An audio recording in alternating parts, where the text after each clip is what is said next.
Welcome to the Mike Graham Show. It is Monday. It is the 23rd of February. It is spring in the air, I think. I can say that. I got out of the car this morning as I arrived here in our new studios, and it was actually quite mild. It wasn't blowing a gale. It wasn't pouring. It wasn't wet. It wasn't freezing.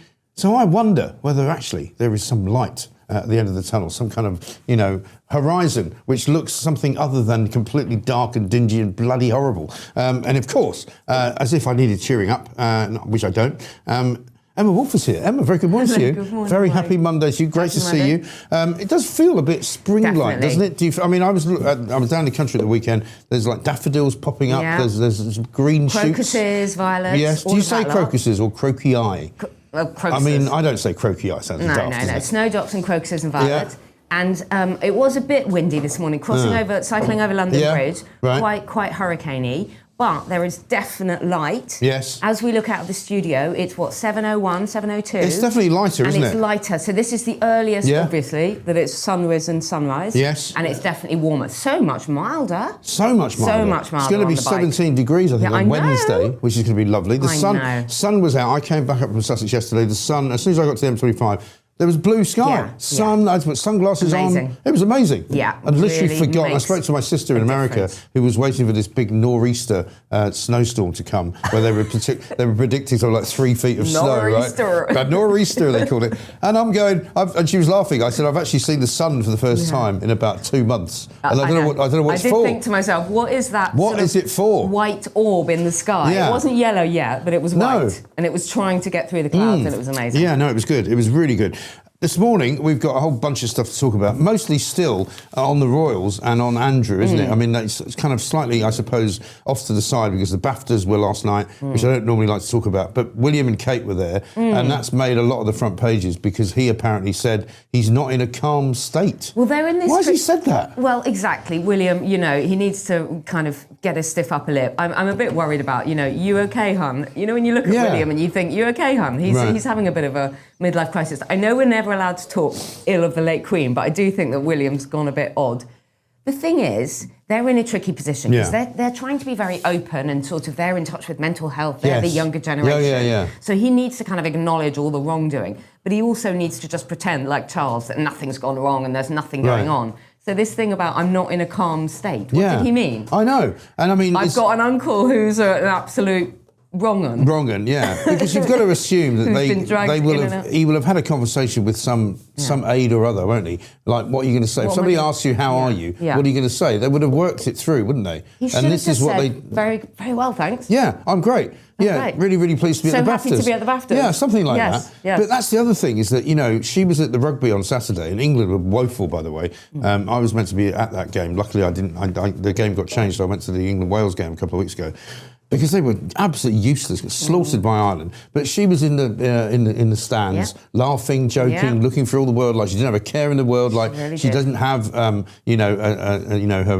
husband's uncle wasn't a horrible, ghastly sex pest who's just been arrested for the first time in 379 years. I mean, Mike, I haven't been on since that photo, but that photo of Andrew is one for the ages. Yeah. That photograph, the guy, Phil, from Reuters, Phil Noble, somebody. Yes. I mean, it's made his career. Yeah. And somebody went into the Louvre yesterday. It was ghastly. Just horrible, yeah. But also shows you how out of touch he is with reality, that he thought that if he slinks down in the back of a car, he won't get his picture taken. And you go, no, they'll just take it through the front of the window, which is not blacked out. And, that's what they do for a living. And I was doing a thing last night, and everyone was, a programme, and everyone was saying, oh, well, let's start to think about, what about his mental health? And I was saying, well, hang on a minute. Most people, if they get arrested and taken to a station for 11 hours of questioning, they go home and they probably have to get on the bus and find some food and get back to a cold house.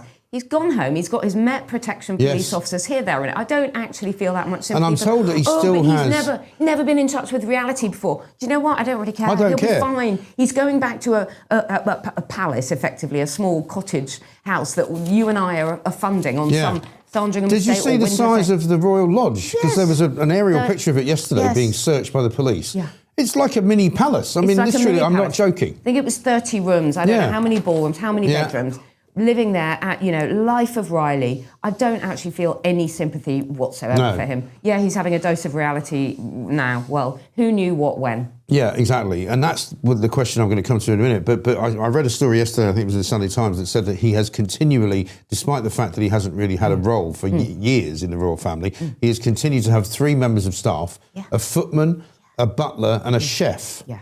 Right? Yeah. So he doesn't even cook his own food. So when he wakes up in the morning, he doesn't go, shall I have a scrambled egg? No, somebody makes it for him. He literally doesn't do a thing. And you know the thing about the 72 teddy bears all arranged around his bedroom in a certain way, and how he shouts at stuff. That whole lifestyle, I think, has continued and been maintained, despite the fact that he's done absolutely diddly squat for this country. Right. And his nickname, which I'm not going to say it, only not because we can't swear on this show, but I don't want to say the word because apparently YouTube doesn't like it, but it begins with C and ends in T, and it's got 4 letters. Yeah. That was his code name by the police because he was so horrible. That is... I mean, Pooch is back, by the way. Welcome back, Pooch.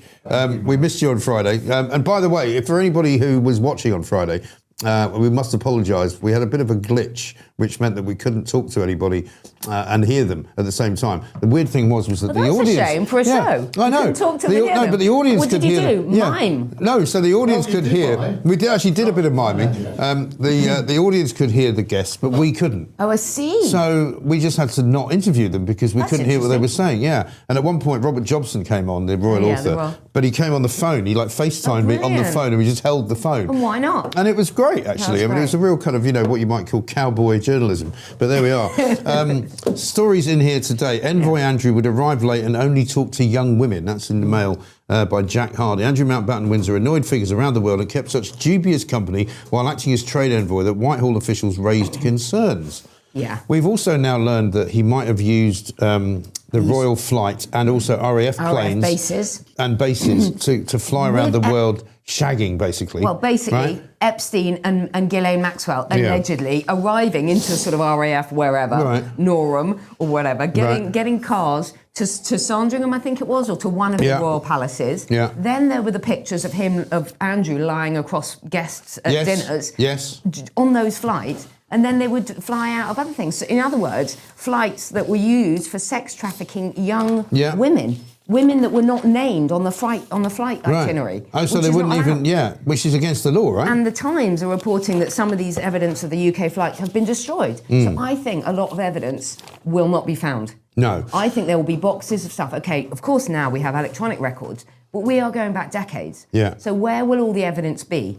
Lots of it will have been destroyed. Yeah. He's just moved house. He's just moved from Royal Lodge into somewhere else on the Sandringham estate. Right. So I just think letters, postcards, photos, all of that will have gone in the fire or conveniently got lost. Well, that's it. The front page of the Times has got that story there. Evidence of Epstein's UK flights destroyed. Inside of the Sun, pages 10 and 11, they've got UK Lolita flights in FBI probe. Because I was talking to my sister. Lolita flights, that's the Lolita flights. Yeah. They're meant to have flown into Stansted a lot of the time, which is why Essex police are involved. Yeah. But also, the FBI, I said to my sister yesterday, I said, what's the FBI doing exactly? Why is it, because there was a great piece in the Sunday Times yesterday saying, why is Andrew the only guy who seems to be getting blamed for all of this when you've got an entire panoply of people like Bill Gates, Bill Clinton, Hillary Clinton, and the rest, none of them seemingly being questioned by anyone. But not just those celebrities. It was Camilla somebody. What's her face? Anyway, in Sunday Times. Yeah, Camilla Long, I think, right? Camilla Long. Yeah, good piece.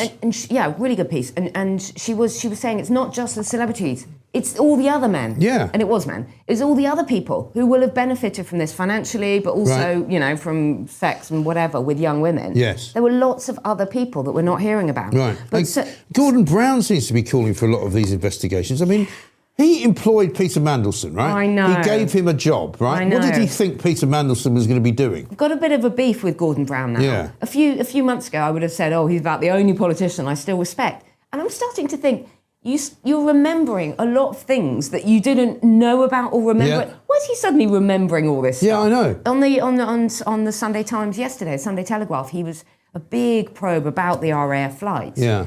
And I'm thinking, well, actually, the civil service were in charge of it. Like, why did he not know? Wouldn't somebody have said... he's remembering before he's asked. Wouldn't somebody have said to Gordon Brown, the then Prime Minister, excuse me, Prime Minister, we're a bit concerned about the number of flights being organised for Prince Andrew, who seems to be a trade envoy, but who seems to be going to Florida a lot, or who seems to be flying people around the world on RAF planes. You know, what's going on? And in those 10 years when Andrew was a trade envoy, which he should never have been, Gordon Brown, as you say, was Prime Minister for 3 of those years. Yeah. So why is he conveniently remembering things now? Yeah, I mean, it says in The Sun here, yesterday, Gordon Brown called for an investigation into whether taxpayer-funded jets and RAF bases were used by Andrew to facilitate his meet-ups with Epstein. Well, maybe you should have asked that question when he was bloody well doing it. Exactly.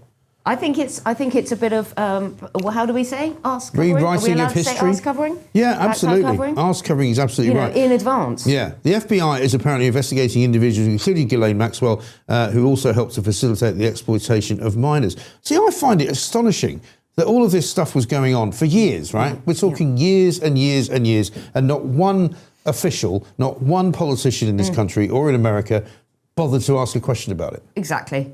Cover up after cover up after cover up, and it is absolutely shocking, and it goes deep into the royal family. I do not believe for a second that Charles didn't know what was going on. No. And I'm afraid I don't believe that the Queen didn't know what was going on. That's something I'm sorry, someone paid £12 million to Virginia Giuffre. Yeah. Somebody paid her off. Andrew didn't have a penny. He's never had a penny. No. Him and Fergie have always been, we haven't got 500,000 for the rent that's due tomorrow. Where did all the money come from? Where did all the cover-ups come from? You don't think that any of the coppers went to the royal coppers who were on the gates, and there are women coming in and out with probably blankets over their heads? Well, I said this to you last week, I think. You know, it's impossible to believe that nobody noticed anything happening. Exactly. That they didn't know. You can't smuggle people into Buckingham Palace. You can't smuggle people into Buckingham Palace or into Downing Street. You have to sign things. You have to show your security. It's absolute. Flight manifests being destroyed after a few months. I know. Absolute nonsense. Did you see the story about Fergie over the weekend as well? Yeah. Who apparently... She's in a wellness retreat. Yeah, a wellness retreat, 13 grand a day. A night. Who is paying for that? I don't know. But it'd be somebody that she's doing some kind of service for. You know what? I think she and her daughters, and I do think the attacks on Beatrice and Eugenie, they make me feel a bit uncomfortable, because no one would choose to have Andrew as a father. Yes. And it isn't necessarily... It's not at all their fault. But... they would do well, maybe just to lie low. Yeah. You know, the girls have been off skiing with their children. It's not a good look. It really isn't. And Beatrice and Eugenie. And I just get so fed up at the fact that these idiots are living at the taxpayers' expense. We don't need them. And I was never a Republican, Mike. No, I know. I'm done with all this royal family nonsense. No, I'm like you. I was always a great supporter. I was always fine with it, because I think it is an asset to Britain. I think people do like it. But this sort of pushed me over the edge. I can't take any more of it. I mean, I was a great supporter of the Queen, right? Yeah. And I always said, you know, I think after the Queen goes, it's going to be difficult to sort of, continue to think of the royal family as people that are good for the country. Because I'm not a big fan of Williams, to be honest, because he's a bit woke and he's a bit kind of, green, while at the same time flying around in helicopters all the bloody time, right? But it now looks as though Andrew is going to besmirch the good name of the Queen, because she must have surely asked a couple of questions. And if she didn't ask any questions, she's complicit in covering up basically sex trafficking and, him assaulting women. But she was known for being very astute. She was known for wanting information, for talking to her prime ministers, all of that. Are you genuinely thinking that she didn't know anything? Of course she knew. Do you think must have decided do you think not no to close bother? advisors ever went to her and said, we have a bit of a problem with Andrew. This can't go on. Yeah. I mean, it was misbehaviour from the very start, from the nursery, but all the way through school, all the way through college, all the way through whatever he did next, all the way through his career. Of course, she must have known people have said, things. and I don't know, it's a bit early in the morning for this kind of talk, but that he was introduced to sex when he was 11 years old by a prostitute in Soho. Yeah. I mean, what the hell is That's we very talking about odd. That made here? me feel really uncomfortable. I know. I mean, I've got kids. You've got a son. I know. Can you imagine the likelihood of something like that happening? Horrible. Just, your son will be, 7 years away from that? Exactly. I'm sorry, that is just That's absolutely vile. But then again, who knows what kind of little boy he was. He sounds like a pretty awful child from the beginning. Yes, he really does. Bullying Absolutely people right. in the nursery when he was tiny and stuff. Absolutely right. I mean, it really is quite remarkable. But what's going to happen? Is this a turning point for the monarchy? Seriously? I think it is. I think it must be. We're going to be talking to a couple of royal experts coming up. I think Kinsey Schofield's joining us this morning from the US of A, and we'll get their view of it all. But I mean, it seems to me there are three things going on here. One, the horrible nature of what Andrew did. Two, the way the royal family are now dealing with it. But also three, the political fallout as to, and a lot of people asking this over the weekend, how has Peter Mandelson not been arrested? I know. He did exactly the same thing as Andrew in terms of what he was arrested for last Thursday, misconduct in public office. How has he not been lifted? It's really strange. He's still... okay, the police went to his home, but they went in, but they didn't arrest him. But they didn't arrest him. No. He wasn't dragged off to a police station like that. No. So there is definite. Well, yeah, but we know about two-tier policing. This is what the country is famous for now. Yeah. Two-tier policing. And none of the people in the Labour government who were very, very happy to see Mandelson return as ambassador to the United States. Not one of them has come out and said that Mandelson should be, sort of stricken from history or anything like that. Absolutely, I know. And all this posturing about, whether or not we remove... Starmer's seriously looking into whether we remove Andrew from the line of succession. No one cares. Literally, why don't we remove cares. Starmer from Downing Street Why don't we first? remove Starmer from Downing? Get out, a lot of them. Just I can't get take lost. Anymore. By the way, just so you know, because we forgot to do the poll on Friday, because it was very, very sort of, haphazard on Friday. So we've got a poll going out. We just witnessed the end of the Winter Olympics last night. And they had the closing ceremony. And I am sick to death of listening to people on the radio and on TV going on about how brilliant it all was and how great it was. And apparently the UK Team GB came 15th, right? Which apparently is a great thing. 15th! That's do you know not how good. many millions we spent on the Winter Olympics? Do you know how many millions of it? Okay, I think it was 32 million. Was it? On these middle-class sports to send a load of kids out to the Winter Olympics. Yeah. We're apparently, this is the sport guy from a programme last night told me this. It's not just me making it up because I know nothing about sport really. We're going to spend 328 million on LA, the Olympic Games or the World Cup, is it? Which is a proper one. It's a Summer Olympics, yeah. In 2028. I mean, do we have millions and millions? Well, Why are we I've doing always this? said there are things that you should be able to do because they are commercially successful. There are things that you should be able to subsidise because they need to be subsidised. But what we don't need to do is subsidise people to become very wealthy individuals because they are involved in some kind of sport. And we're supposed to pay for them to become rich. And then we make them Sir at the age of 21. When those sportsmen, when Sir Andy Murray, he was about 30. Right. Why do they need to be made a Sir or a lady or a dame or whatever at the age of 30? And they talk about them being brave and isn't it marvellous? So they love it. They love playing tennis or whatever. Yeah. They don't need an honour for that. No, exactly right. We've got a poll out, right? What's the world's most boring sport? And it is in this order. Yeah, I got it right. Curling, number one, which is terrible, right? It's only Scottish people play that and Canadians, and they cheat, by the way. Cricket, which if you're Scottish, that's your revenge because the Scottish people hate cricket because it's English. Snooker, which there'll probably be loads of people complaining that we put snooker on there. Cricket boring though? I don't follow cricket. I've never played cricket. People loved it. Well, I mean, I've been to Lord's, right? Yeah, I've been to Lord's. And it's quite a good day out. Well, I liked the day out, but I didn't really like the cricket. I couldn't see what was going on. No. It was so far away on a big, massive, I sort of take the view that if you're dressed in long trousers and I know that there's an awful lot of athletic endeavour involved and it's quite dangerous and the ball comes at you really quick. Yeah. But if you're wearing shoes and long trousers... Not really. It's not very sporty, is it? It's not really. No. And to wit, the one that's winning at the moment, and this will upset a few people, is women's football. Because people have been sending, ever since I said women's football was crap last couple of weeks ago, people have been sending me loads and loads of videos of really, really bad goalkeeping errors by women's football goalkeepers, right?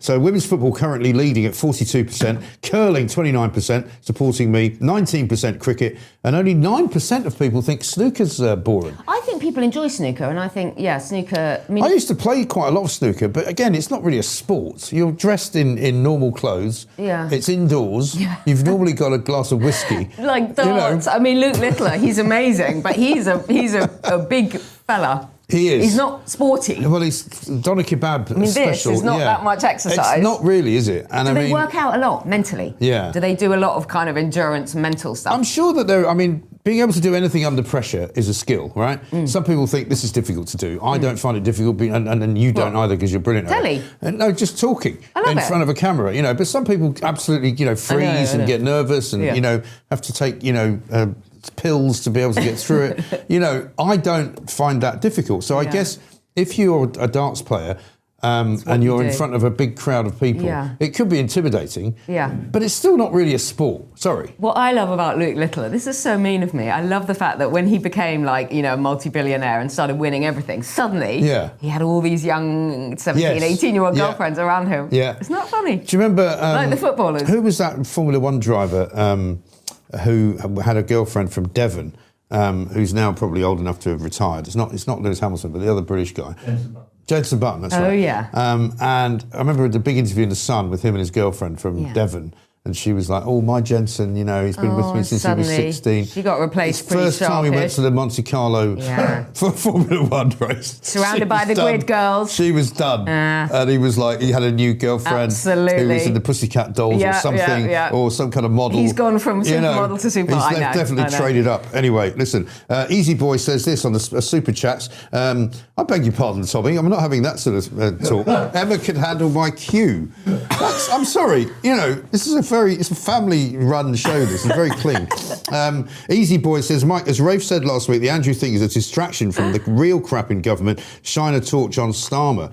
Which we will do, actually. It is being used as a huge dead cat. Look over there. Because Starmer, once again, is in hot water. He's busy threatening people in the Chagos Islands. He's going to lock them up, right? And as somebody said at the weekend, when Nigel Farage tried to get a boat to the Chagos Islands, it's the only boat that Starmer's been able to stop, right? Which is the one that's got Nigel Farage on it, trying to go and talk to the guys in Chagos about why they should be supported by this country. And Nigel Farage made a very interesting point about this is absolutely shocking to stop a British citizen entering British territory. Yes. Which I thought was very good. And then we've had the Ben Wallace popping up again this weekend. What's going on with Ben Wallace? What Making fun of Chris Parry. Chris Parry, who's a former NATO commander, right? Who's a great guy, good friend of this show. We haven't had him on, but we will get him on soon.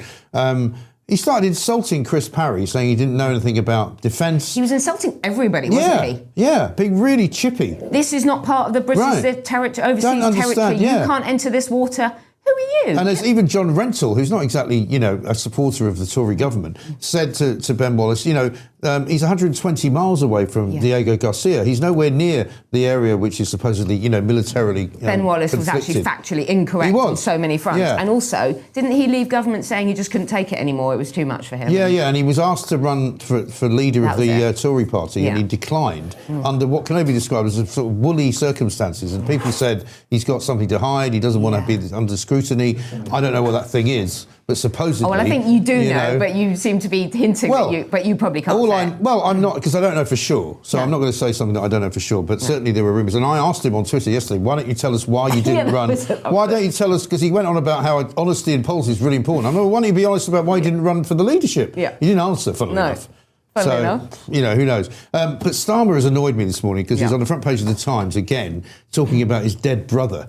He seems to talk about his dead brother a lot. He never talks about him while he was alive, but he talks about him all the time now that he's dead. And there was a crisis, and he was suddenly away up north clearing out his dead brother's flat, and I don't think it's a particularly good look when people use their dead mother or their dead brother or their special needs relative to cover up something. Also, he talks about him dying in poverty, right? Yeah. This was a while ago, last time he spoke about him.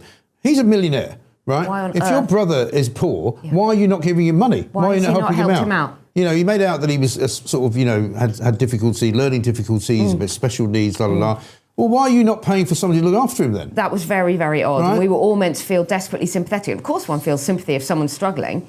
But, as far as I know, Starmer has various properties around North London. Yeah. Why couldn't he have helped him out? Yeah, well, everybody knows where they are because they keep getting firebombed. Yeah. It's not that hard to find them. Quite nearly. Which properties belong to Keir Starmer? The ones that are on fire. Yeah. How about this, right? Because one of the reasons he's talking about his brother again is that Bridget Phillipson today is going to get up in Parliament and she's going to explain why... the government is now going to change the way that special needs kids are dealt with in school. And the special needs system is a mess. It's a complete mess, Absolute mess. He says, my brother Nick had so much to contribute to Britain. He belonged in mainstream society, as do the wonderful adults that today's children with SEND, which is special educational needs, will grow up to be. And so I believe, where possible and right, these children also belong in mainstream schooling. Well, it's been a long time ago when people used to be put in special schools. They don't put them in special schools. You know why? Because every time a school identifies somebody as a special needs child, and I'm not saying that they shouldn't be, but they get more money. They basically, so it's in their interest to have as many special needs kids as possible. Yeah, and we have a real crisis. I'm talking about state primary schools. You Yeah. know, when you demand that children with special needs, whether they are special needs or not, or whether they're just difficult, or whether they're badly brought up, or whatever, when they are all in together, then it's difficult for children who are not special needs. It's bringing down the levels of education.